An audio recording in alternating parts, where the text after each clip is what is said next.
সকাল সকাল উঠে আমার যা তাড়াহুড়ো।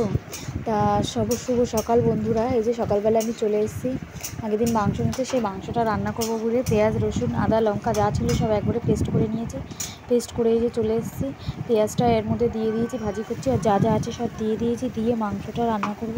ছেলে যেহেতু বায়না করেছে তার জন্য সব মশলা আমি কষাচ্ছি। দেখো তোমরা, আমার সকালবেলা প্রচুর তাড়াহুড়ো থাকে, যেহেতু একটা বাচ্চা ছেলে আছে, তোমরা সবাই বুঝতেই পারছো আমি কি ভিডিও দেখাবো কি না জানি না। আমি তো জাস্ট রান্না দেখাবো আর আমি খেতে বসে, এটাই আর কোনো কাজ বাজ আমি তোমাদেরকে দেখাতে পারবো না ডেইলি লাইফস্টাইলে। তাই নুন নিলাম, হলুদ নিলাম, জিরে গুঁড়ি নিলাম, সব দিলাম। আর আজকে যেহেতু আমি বাড়ি চলে এসেছি, আমার বাড়িতে তো লোকজনের সংখ্যা খুবই কম, কেউ নেই, আমরা 4 জন। এবার আর আমার ছেলের স্কুল খোলেনি বলে তাই ছেলে ধরছে একটু করে, আর ও আমার ছোটো ছেলে সত্যম একদমই থাকতে চায় না। তার লঙ্কা কুড়িটা দিয়ে দিলাম, তোমরা দেখলে। আর আমি একটু কম মশলা এটা রান্না করার চেষ্টা করছি। এই যে মশলাটা কষাচ্ছি। একটু পোলট্রি মুরগি এনেছে, যেহেতু ছেলে বায়না করছে ছেলে খাবে বলে, আবার একটু জল দিলাম, জল দিয়ে মশলাটা আবার কষিয়ে নিলাম। কষিয়ে চলো এই যে সব কিছু দিয়ে দেবো এখন ওর মধ্যে, সব মাংস টাংসগুলো দিয়ে দিলাম। আর ওই মাংসটা না আমরা পা খাই, ওই পায়ের ওই নখটা না ছাড়াতে ভুলে গেছিলো, আমিও খেয়াল করিনি, যেহেতু আমার বর করেছে এটা।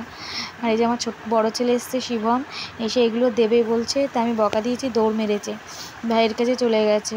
আর এই যে জলটা ফেলাবো এখন, ফেলাতে গিয়ে না জলটাই নুনের ডাব্বাটার উপরে পড়ে গেছিলো। ওদিকে ভাত বসিয়েছি, আর ছোট ছেলেকে নিয়ে না একদমই পারছি না। অনেকে হয়তো জ্ঞান দিতে চলে আসবে, আমরাও তো বাচ্চা আছে। আরে বাবা, আমি সবার কথা বলছি, তোমরাও একবার ভেবে দেখো না যে তোমাদেরও বাচ্চা আছে, তোমাদেরও কতই না কষ্ট হয় একটা ছোটো বাচ্চা নিয়ে। যার কেউ নিয়ে শহর এলাকার মতন জায়গায় না কেউ কারোর বাচ্চাকে অত নিতে চায় না, আর আমি একা থাকি। হ্যাঁ, আর এই যে চলে আসলাম, আমার একটাই রুম একটাই রান্নাঘর।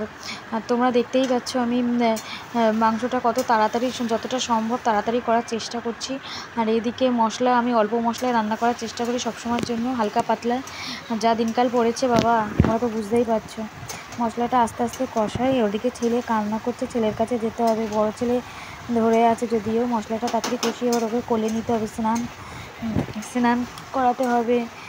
তারপরে তোমার হলে গিয়ে দেখো মাংসটা আমি মাংসটা ম্যারিনেট করে নিয়ে এমনিই দিয়েছি।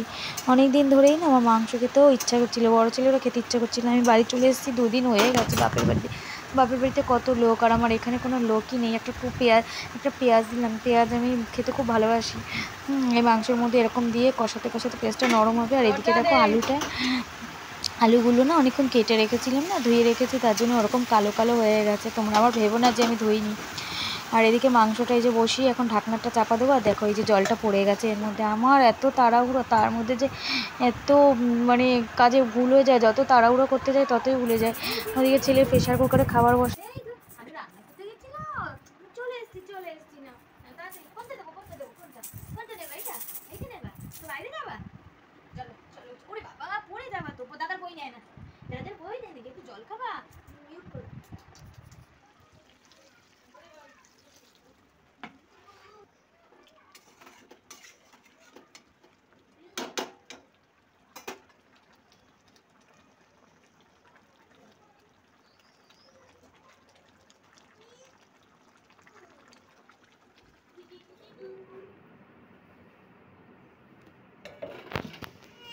আসো আসো আসো।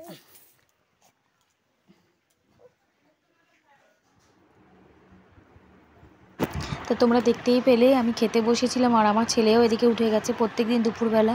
এখন তো কোলে নিয়ে এরকম খাওয়াটা আমার অভ্যাস হয়ে গেছে। এই যে দুজনে ভাত বেড়ে নিলাম, একটু ডাল বেগুন ভাজা আর মাংস দিয়ে খেলাম। আর ভিডিওটা ভালো লাগলে অবশ্যই লাইক কমেন্ট শেয়ার করো। আমার ব্যস্ত লাইফে দুঃখের জীবনে এই ছাড়া আর বেশি কিছু ভিডিও আমি করতে পারছি না আপাতত। হ্যাঁ, তোমরা ভিডিওটি যা দেখো শেয়ার করো, লাইক করো আর কমেন্ট করে যেও।